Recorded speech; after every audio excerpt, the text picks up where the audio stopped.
C'est une famille très simple, très éduquée, très respectueuse. Ils avaient déjà eu la garde d'autres enfants adoptés avant moi. De couleur, toujours? Non, ils avaient toujours accueilli des enfants blancs. Le vrai problème, ça a été de m'adapter à cet environnement, aux personnes en dehors de la famille Balotelli, aux autres enfants.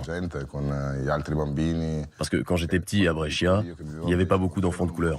Il y avait vraiment très peu de personnes noires. Encore moins des enfants qui soient intégrés à la société. On était vraiment très peu. Il y en avait peut-être 4 ou 5 dans toute la ville. C'est ça qui a été le plus difficile à vivre.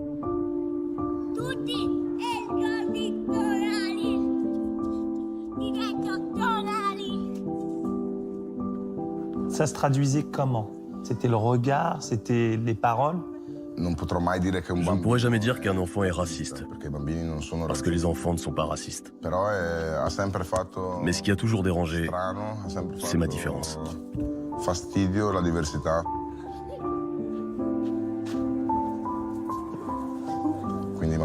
J'étais laissé de côté quand on jouait, même à l'école. J'avais aussi un caractère.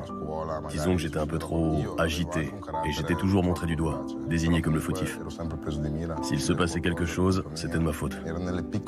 C'est dans ces petites choses-là qu'on voyait que ma différence pesait.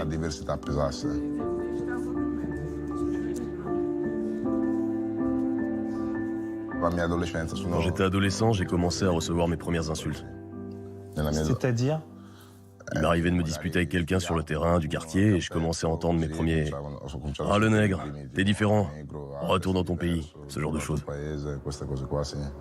Tu avais 13 ans et tu commençais déjà à entendre ça? Ouais, 13, 14 ans.